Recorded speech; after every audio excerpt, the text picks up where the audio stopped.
And look, that's exactly right. That is, if people want to check the footnote, it's Osama bin Laden's letter to America from 2002. And he says explicitly, you voted for these guys. You pay your taxes to them.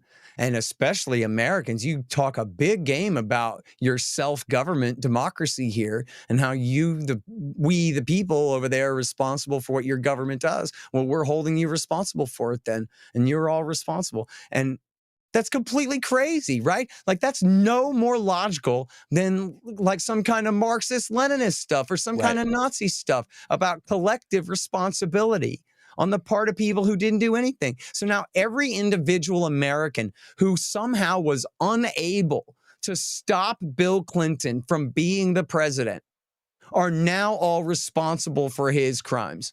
Right. And that includes minor children on an airplane to LA when their plane gets hijacked and they get crashed into a tower somehow. Well, and that's the same exact logic here. That, absolutely. Oh, well, 17 years ago, somebody voted for Hamas under some circumstances that we don't want to get into in specific here. And so now everyone in Gaza deserves to die?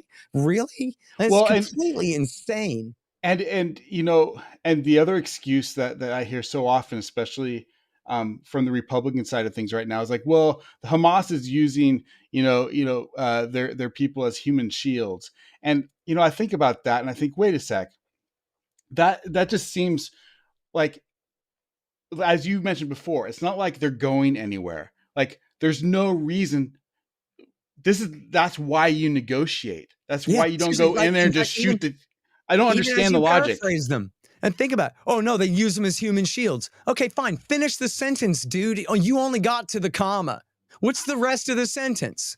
They're using them as human shields. So it's okay to kill the human shields too. Just say that. That's what you mean.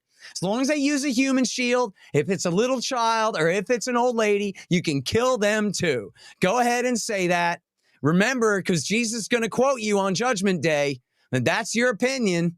And of course, just like in the Bush years, and I'm not a collectivist, I'm not talking about every single person. I love as people go, no, that's not true about every single person. Yeah, well, I didn't say it's true about every single person. Right. But it is true that just like in the W. Bush years, we know this from the polls in the W. Bush years, and it sure seems this way from my Twitter mentions, that the more you go to Protestant church, the more you support aggressive war and torture and murder and lying. Why? Why? What, because you already turned your brain off and just let some other people think for you? And so you're just used to now the Republicans standing in for your minister? Right.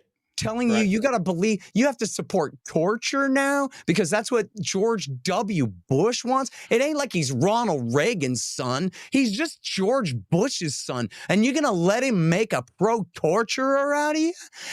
But that's what people do, man. They flip-flop. In fact, those same people, Donald Trump said, we don't believe in anything George Bush did, do we, everyone? And they all went, no, I guess not. Leave me, daddy. And so now they all hate George Bush because that'll prevent them from voting for Jeb Bush. Okay, fine.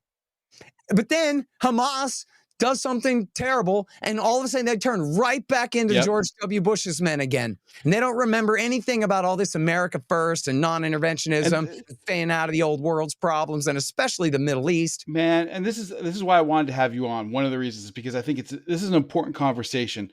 Because like you, I don't believe in collective guilt. I don't believe in collective punishment. Just, I'm not the Osama bin Laden, the Israel. I don't believe in that.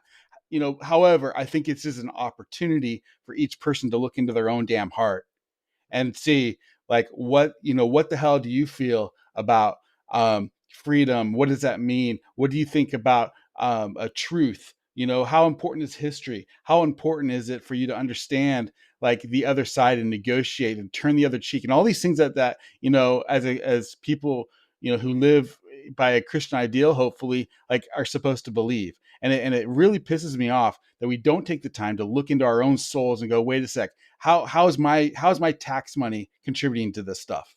Right. And you know what it is, man? And you see this all the time. There's a huge thing, of course,